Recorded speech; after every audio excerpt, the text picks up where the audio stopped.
Hello, St. Joseph's, and we are back. Today is a Wednesday, and we have some more of our wonderful stained glass windows that we have not yet covered. And so today becomes our next edition of Willet Window Wednesday. And today we are going to be discussing one of the most beautiful windows that we have, and that is this particular one that is the depiction of Jesus and Peter walking on the water.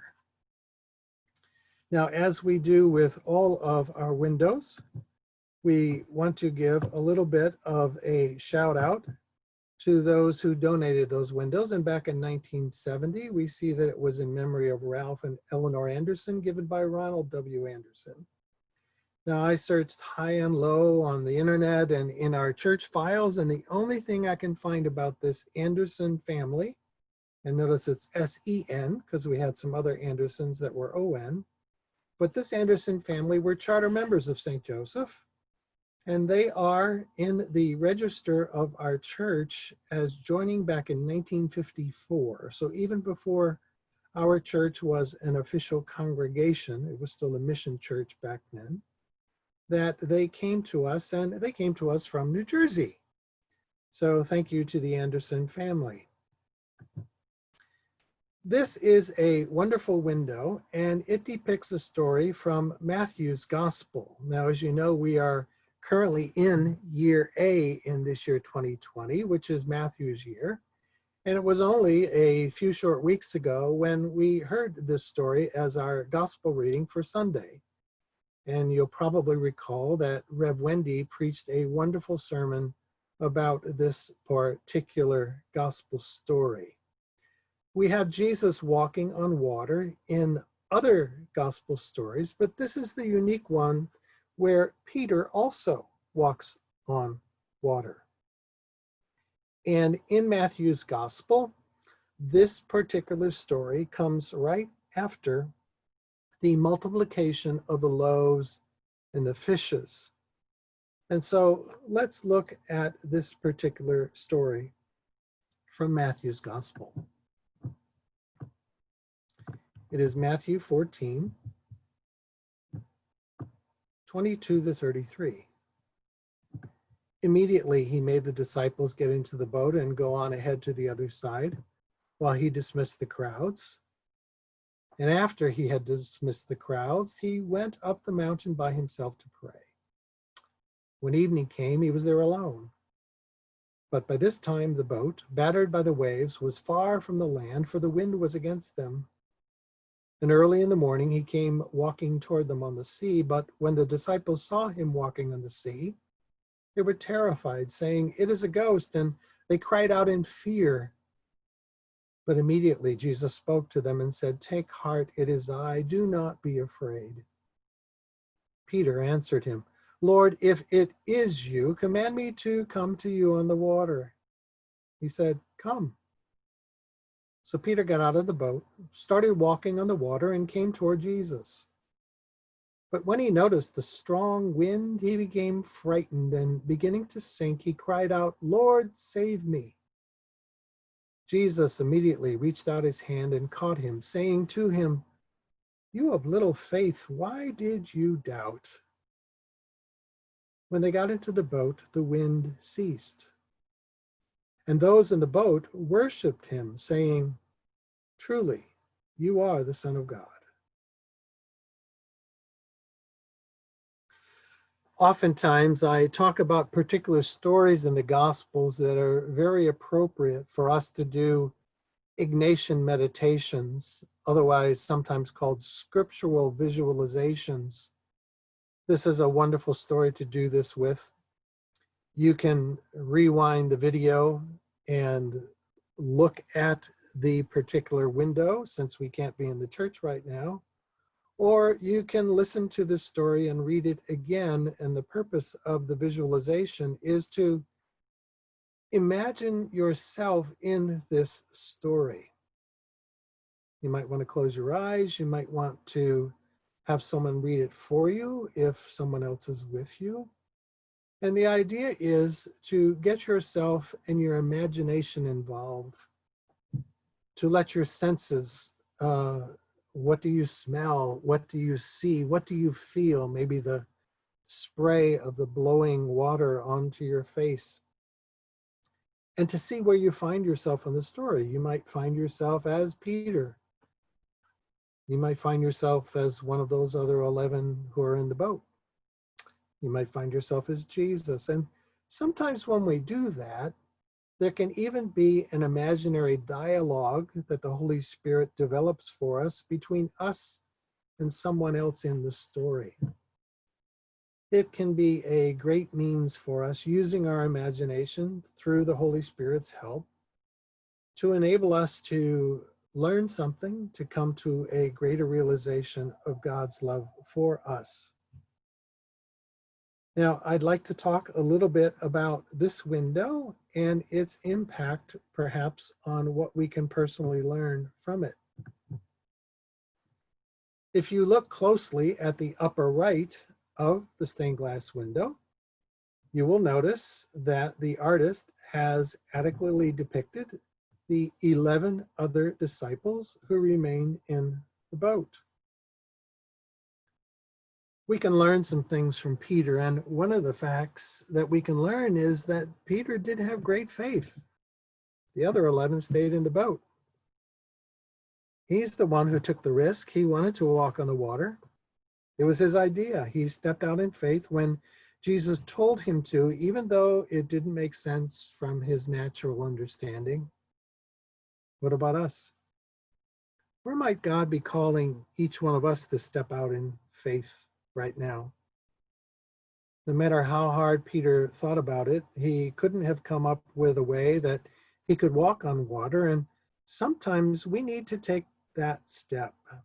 God's calling us, even before we might know or understand how God's plan is going to unfold.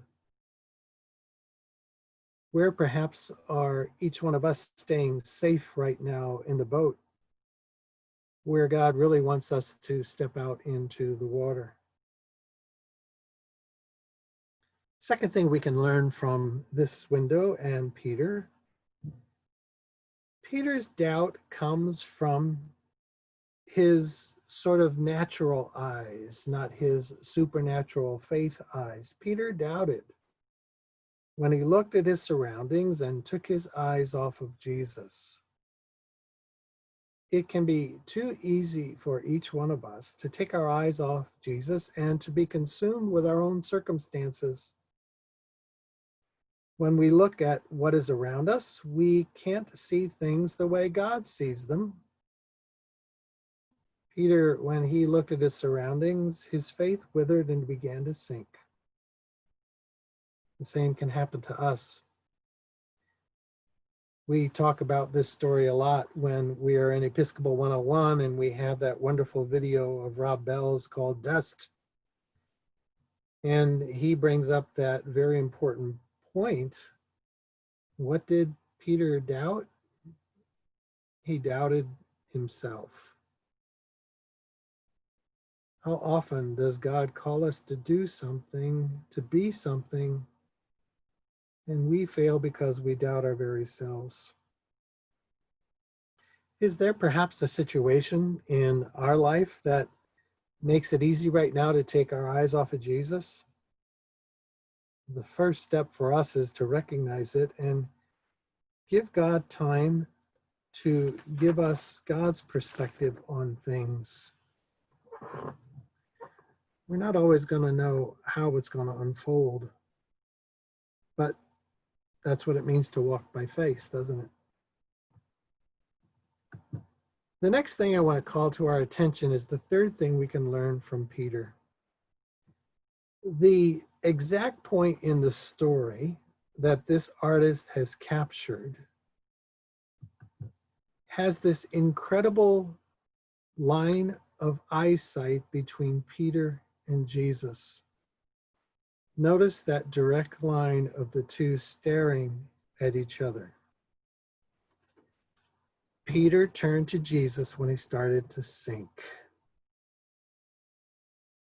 Now, some would say his old way would have been to try to get back into the boat.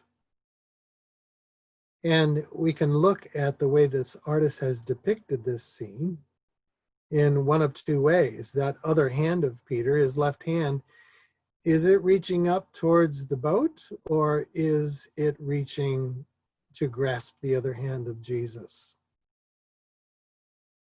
Maybe we need to decide that for ourselves as to where we are right now. We're safe when we reach out to Jesus for help, but it doesn't mean everything's going to be easy or that there aren't going to be any more problems. Where do we need to turn back to Jesus for help? Sometimes we think we have to fix something first before we can turn back to Jesus. But all he's asking us to do is to reach out and to grab for his hand. He's ready and waiting for us. If you notice this view of the scene, it is very clear that those two hands at the bottom middle of the screen are two hands grasped together.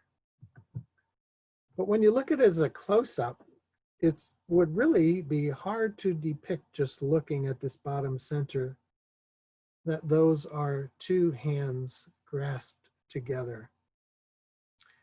I am so impressed with the ability of these artists to do what they do with these pieces of glass, to be able to depict such a scene through those jagged little pieces. The other thing I want to talk about is the last thing, and that is how Jesus helped Peter immediately. He didn't leave Peter to fend for himself. Peter said, "Lord, save me," and he saved him.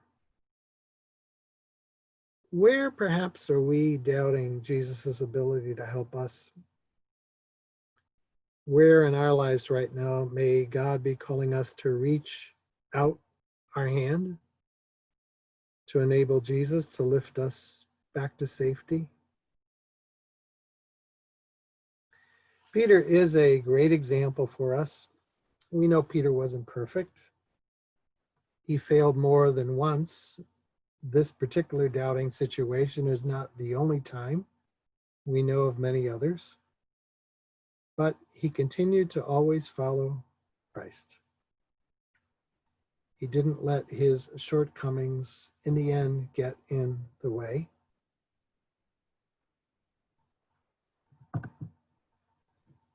It's a beautiful depiction of a beautiful, beautiful story.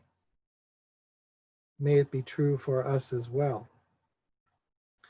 There is a wonderful, wonderful song, and Charles Milling, our friend, does such a wonderful job of his cover for Robbie Robertson's song, Broken Arrow. Robbie Robertson has Native American background, and so the imagery that he uses comes from our Native American friends. A broken arrow, a symbol of restored peace, and a bottle of rain, a symbol of good prosperity and good fortune. Are those not the two things that Jesus wishes to bring to us?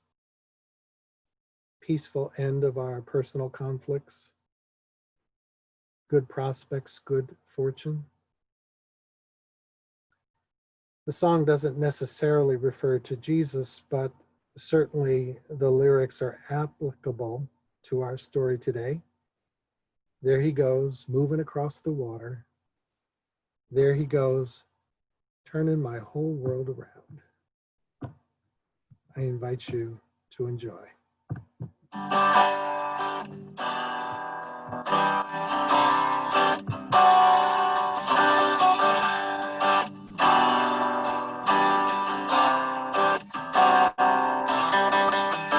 Who else is gonna bring you a broken arrow?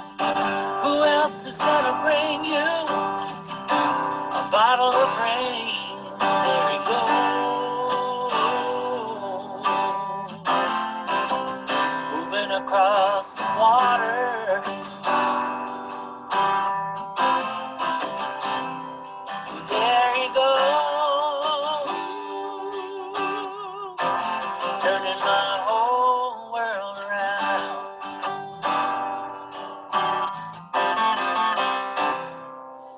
Can you see what I see?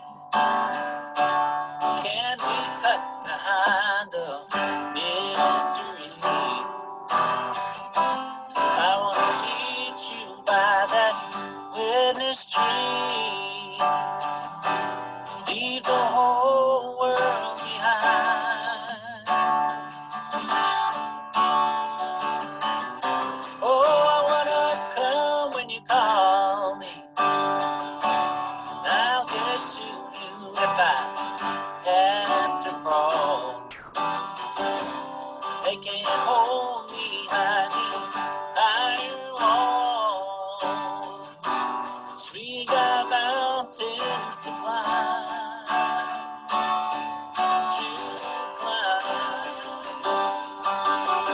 Who else is gonna bring you a broken arrow? Who else is gonna bring you a bottle of rain? There it goes,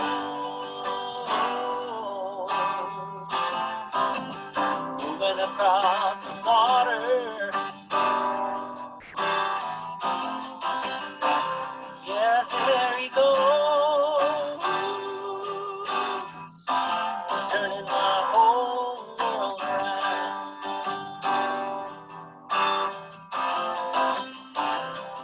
There he goes, turning my